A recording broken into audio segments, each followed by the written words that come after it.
Hello दोस्तों, मैं धर्मपाल डेड़ा आपके बीच में एक स्टोरी ऐसे इंसान की जो पूरा बेचैन, भागम भाग भगवान से कोसों दूर, धर्म कर्म से कोसों दूर, उसका कोई लेना देना नहीं, काम के प्रति इतना सजग, अपने परिवार को भी गाली गलौज दे, बच्चों को भी परेशान करे और सब काम काम काम काम काम के बाय उसको और कुछ दूसरी चीज़ें सूझी नहीं।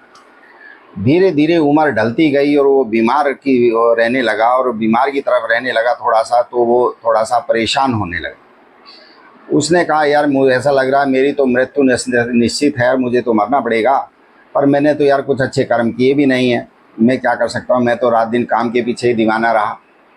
तो वो एक दिन अपने खेत में से अपने घर की तरफ जा रहा था, तो रास्ते में कहीं सत्संग हो रहा था। तो सत्संग की जो कहानी थी वो उसके कानों में पड़ी और उसको वो धीरे धीरे धीरे सुनता रहा। तो वो स्टोरी उसकी समझ में आई। कुछ जैसे स्टोरी उसकी समझ में आई तो उसके धीरे धीरे उस पंडाल की तरफ को पैर मुड़ गए जिधर पे वो आवाज़ आ रही थी। वो जाके वहाँ पंडाल के बाहर ही खड़ा हो गया और इंतज़ार करता रहा कि ये सब समाप्त हो। जब ये कथा समाप्त हो तब मैं जाके गुरुजी से मिलूँ। अब वो इतने इंतज़ार रहा, थोड़ी देर बाद में वो कथा समाप्त हुई, सब लोग चले गए। वो धीरे से महाराज जी के पास में गए और बोले, महाराज जी मेरा तो मन ये सब लगता ही नहीं है इन सब चीज़ों में, मेरी तो तबीयत भी थोड़ी ख़राब रहने लगी, मैं बुज़ुर्ग भी हो गया, बाकी का मेरा तो मन ही नहीं लगता इसमें, भगवान में या किसी भी सत्संग में या किसी कथा में या किसी प्रवचन में या किसी भी ऐसे अच्छे कर्म में। मतलब मेरे पास इतना टाइम ही नहीं था कि मैं बैठ के उसको सुन सकूं, ना मेरी समझ में आता, मेरे को तो भागम भाग लगी रहती है। वो कहने लगे, बच्चा अपना हाथ दिखाओ।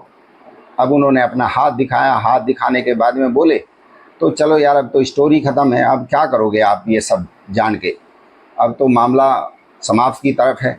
बोले, महाराज जी ऐसे क्यों कह रहे हो? ऐसे यूँ कह रहा हूँ कि आपके पास में 8 दिन बचे हैं, 8 दिन के बाद तो आपकी मृत्यु हो जाएगी। वो बोले, महाराज जी ऐसा क्यों कह रहे हो, इसका कोई उपाय करो। कहने लगे, भैया उपाय कुछ नहीं है इसका सिर्फ इतना उपाय है, 8 दिन आपके पास में जिस किसी के भी आपने गलत बोला हो, गलत किया हो, गलत धमकाया हो, नुकसान पहुंचाया हो, किसी का कर्जा हो, 8 दिन में आप चुकता कर दो। जितना आप सब रिलीफ कर पाओगे उतना ही आपको आराम मिलेगा। अब वो गए उदास मन से अपनी बीवी के धोरे बैठे और बीवी से बोले, ऐसे ऐसे मैं आज वहाँ पे एक सत्संग हो रहा था, वहाँ चला गया, उन्होंने तो मेरी मृत्यु ही 8 दिन के बाद बता दी, अब क्या होगा? आप तो ऐसा करें कि मुझे ना माफ़ी दे दें, मैंने आपको बहुत भला बुरा कहा, बहुत गलत बोला, कभी मारा पीटा भी, कभी नुकसान भी पहुंचाया, आप मुझे माफ़ कर दे दिल से।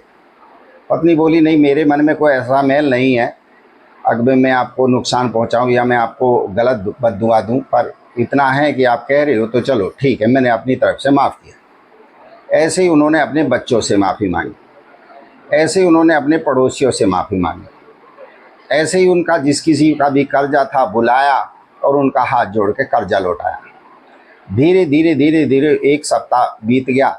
बीत कर लास्ट वाले दिन उन्होंने देखा, यार आज तो मृत्यु होनी है। वो आराम से अपने घर में, ये 8 दिन में वो भगवान का चिंतन मनन करते रहे, भगवान को याद करते रहे और ना काम पे गए ना काम की तरफ गए, तो ध्यान उनका भगवान में लगा रहा। जब 8 दिन के बाद में धीरे धीरे समय आया तो उन्होंने सोचा, अब मृत्यु होने वाली है, अब मृत्यु होने वाली है, तो हो सकता दिन के 12 बजे मरेंगे। वो नहीं मरे। उन्होंने सोचा रात के 12 बजे मरेंगे, वो तब भी नहीं मरे। वो धीरे धीरे आगे चलते रहे और वो 8 दिन भी उनके क्रॉस हो गए। 8 दिन क्रॉस होने के बाद अगले दिन निकला और वो महाराज जी के पास में गए। महाराज जी आप तो कह रहे थे मेरी 8 दिन के बाद में मृत्यु हो जाएगी, आप तो ये मृत्यु तो हुई नहीं है। कहने लगे, आप अब कैसा लग रहा है आपको, भगवान को याद करना अच्छा लग रहा है या आपको समझ में आ रहा है, प्रभु परमात्मा की कथा आपके समझ में आ रही है? उसने बोला, अब तो मेरे सब कुछ समझ में आ रहा है, मेरे को अब 8 दिन से भगवान के सिवाय मैंने दूसरा कोई काम ही नहीं किया। तो दोस्तों ये सब अपना काम ज़रूर करिए पर ईश्वर को भी याद करिए, आप जैसा भी अच्छे कर्म करते हैं, जैसा भी ईश्वर को याद करते हैं, उनका भजन करते हैं, उनका कीर्तन करते हैं, उनका कथा सुनते हैं, इससे भी आपको एक अलौकिक सी शक्ति मिलती है। और मेरे दोस्तों, अपना स्वास्थ्य का ख्याल रखें और भरपूर मात्रा में पानी पिएं, अच्छे ताज़े फल खाएं, अच्छी सुबह शाम सैर करें और खुश रहें। जितना आप खुश रहेंगे उतना आप बीमारी से दूर रहेंगे। धन्यवाद।